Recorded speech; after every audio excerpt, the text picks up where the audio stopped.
We're back in Anacortes in the middle of February, getting ready to take the Grand Banks over to Friday Harbor. But this isn't just any trip. This is our one and only proving run before we take the boat all the way to Juneau, Alaska. In just a couple of months, April to be exact, we'll be leaving for Alaska, a near 1,000-mile journey through some of the most remote waters in the world. That means everything needs to be dialed in before we go, because once we're up there, we won't have the convenience of auto parts stores, marinas, or easy repairs. So this trip, we're going to run the boat hard, shake out any problems, and fix as much as we can now while we still have access to parts and supplies. Ghirardelli, it's the original Ghirardelli. The OG. We need one thing, a real breakfast and a hot cup of coffee.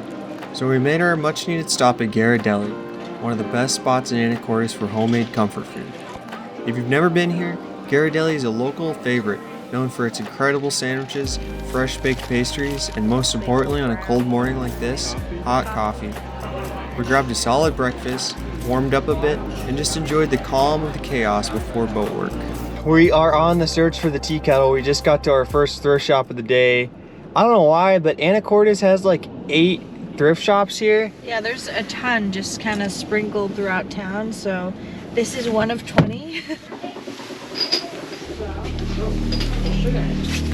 What's the word? Made in China. Just kidding. Ooh, that's nice. Did you look at it? Oh yeah, it's clean. Boat provisioning is always a bit of a balancing act. You want food that's easy to make underway, but that's also something better than just eating canned chili for 3 days straight. I like the chocolate milk. What's going on in here? Hey, get out of here. The next project today is working on the autopilot. Did I try to turn it on once and it threw the breaker? So I'm just getting down here in the belly around where the rudder horns are. And I can already tell there's a few problems down here. One of the main components of the autopilot is this hydraulic pump that drives these lines to this hydraulic ram. And there should be, I can actually see it right down here in the base. That horn should be threaded into the end of this ram.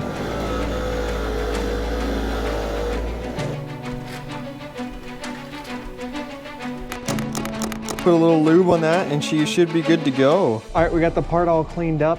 It's getting dark, it's even colder now. I'm gonna go ahead and put it in there and let's see if this thing will fire up. So I got the tachometer working and I cranked it up, but now it's leaking coolant. It's kind of dripping right from the bottom of that hose right there. I went and got the hose. They didn't quite have one that was the exact lineup, so I went to Napa and did the old backroom radiator search. Pretty much you go there and just bring the hose back and you start looking at all the different numbers until you find one that kind of looks the same and hope it's gonna work.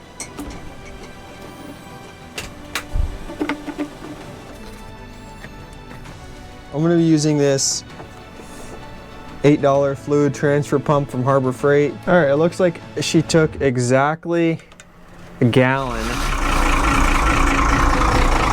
And I noticed the engine coolant temp getting up there, so I popped open the hood and I just saw steam coming out from everywhere. The only thing I can guess what happened is maybe it got some sort of air pocket trapped in there. So I think what I'm gonna let it do is cool down and then see if I can run it for just a few short moments with it off to kind of purge that air out. Now here's the idea behind one of these guys. It's pretty straightforward.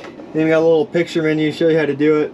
Remove dipstick, insert correct extension, start pumping, and then pump several times. And it's gonna suck the oil all into this little bottle here. Since this boat takes a ridiculous amount of oil, 24 quarts or 6 gallons, Sam handled pouring it in while I worked below deck changing the oil in the injector pumps. Draining these is always a bit of a hassle, so I use a gallon Ziploc bag to catch the old oil and a syringe to refill it with fresh oil.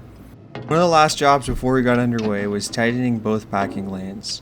If you know what those are, they will keep the water from flooding in where the propeller shaft passes through the hull.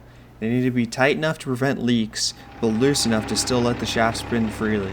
Finally, I had to unhook everything from the packing land, and you can see ocean water is just pouring into the boat right now because there's no seal around the shaft, but luckily the bilge pump's keeping up with it. Anyway, with it all out in the open here, I was able to loosen the two halves, and I should be able to put it back in there now.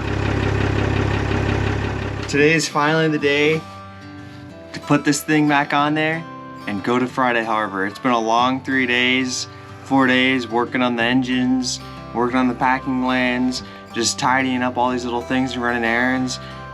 And we're gonna give it a little proving run today. Should be about 2.5 hours over there. So far, pretty smooth weather. I think the autopilot's gonna work. I might have to make a small adjustment. It's working in the dock, but that doesn't mean much. After way too much time fixing things, we were finally off. The ride over to Friday Harbor was smooth. Nothing broke, nothing leaked, and for once we could just enjoy the trip. Now that we are out of the slip, Sam did an exceptional job driving us. Boat Captain of the Year. We're gonna go ahead and test out the autopilot. I've been working on this for a couple days. It seems to work in the marina, but that's not always true once we get going. So I just gotta make sure no electronics are too close to it. Autopilot on. I need to turn on the sea state, and now if it's red, that means we're gonna turn to the port. If it's green, that means it's gonna turn to the starboard once activated. So right now, let's just go ahead and start by centering up our heading and getting a nice neutral position with no changes. I'll just set our actual course, a 245 right now. So both lights turn off. And now, all right, Sam, stay off the wheel. Okay. Seems to kind of be overcorrecting, huh? Yeah. So we're going pretty slow. I'm gonna go ahead and turn up the rudder input speed, see if it makes it better or worse. Definitely worse. Definitely worse. Try like a 1.5. Well, yeah, it seems to be holding our course halfway decent now. I turned the sensitivity way down. We'll kind of play with the knobs and see what happens. Well, so far, so good. She's running good. The temperatures are a-okay, but I still want to go down and look at the engines, make sure we're not losing fluid or anything like that. Down below.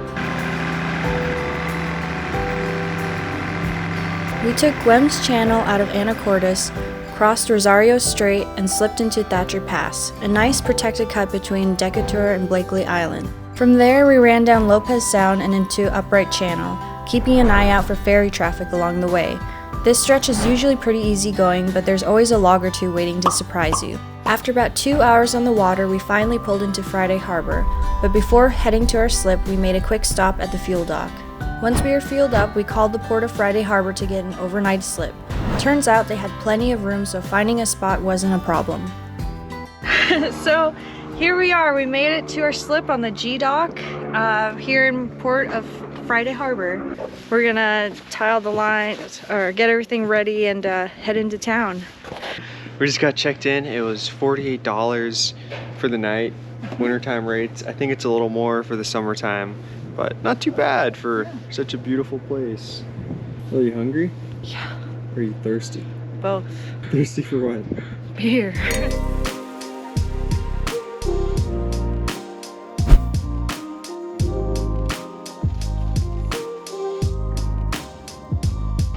Well, we just came to kind of a critical moment here.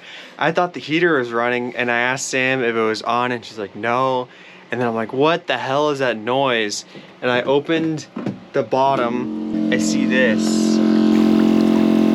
We're taking on water, but thank God it's just the fresh water. So I turned it off and the water stopped. But I still need to find out where that's coming from.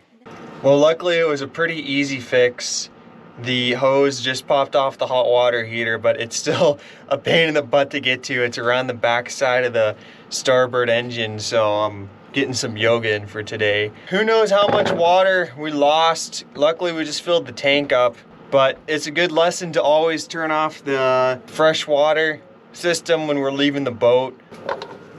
So that top hose right up there is the one that popped off. I'm down here again in the underbellies. The heater keeps tripping the breaker on this. I think I call it like a Surefire board right here. This 20 amp breaker, I don't even have the heat switch turned on, and for whatever reason it keeps tripping it. When I unhook the main power, it doesn't trip it. So I know it's something to do with the board or the heater. Even with all the wires unhooked, it's still tripping it. It has plenty of power, so I don't know what's going on. I took the control port apart down there. I didn't see anything wrong with it. It's getting cold in here and I'm tired of giving up, even with the base Surefire board wired up, plugged into nothing but the Webesto brains. It's still throwing the breaker, even with the heater turned off. Either there's something wrong with this or there's something wrong with this. Hopefully it's this, because I think I can wire it up without it in a way. This, I'm kind of screwed. I'm tired and it's really cold in here. I'm hoping I can give the people that sold this a call in the morning and maybe they have something to say about it. Good night, everybody. Well, it was a very, very cold night last night. About the time I finally got warmed up, it was time to wake up, so got a little sleep. But yesterday we lost a bunch of water with that water heater leak.